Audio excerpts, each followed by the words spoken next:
15 વર્ષથી પાલેજમાં જૂના અને જાણીતા computer, laptop, CCTV camera service, printer repairing તેમજ નવા અને જૂના કોમ્પ્યુટર લે વેચ કરનાર.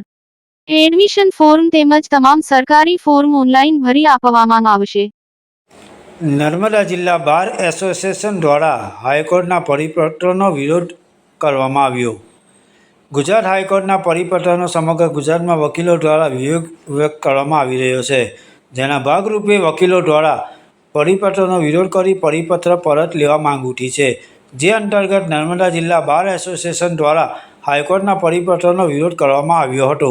તમામ અરજીઓ માત્ર A4 સાઇઝના કાગળ પર લોહિત ફોન્ટમાં કોમ્પ્યુટરાઇઝ સ્વરૂપે રજૂ કરવાની ફરજિયાત જોગવાઈ અંગે નર્મદા જિલ્લા બાર એસોસિએશને ગંભીર ચિંતા વ્યક્ત કરી છે.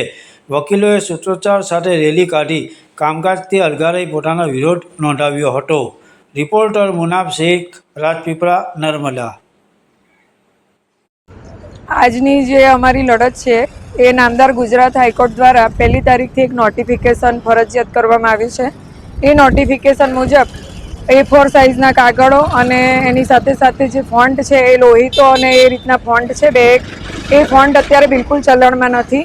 અને જે પેજ છે એ પેજમાં જે માર્જિન છોડવાની વાત છે એ માર્જિન આજુબાજુમાં છે તે 4-4 સેન્ટીમીટર ઉપર અને નીચે 2-2 સેન્ટીમીટર એટલે 12 સેન્ટીમીટરનું કાગળ જતું રહે છે. એક લીટીમાં 4 જ શબ્દ. એટલે જે આ નોટિફિકેશન આવ્યું છે એના વિરોધ માટે અમે આ ઠરાવ કર્યો છે અને આજથી અમે લોકો કામકાજથી અળગા રહેવાના છે.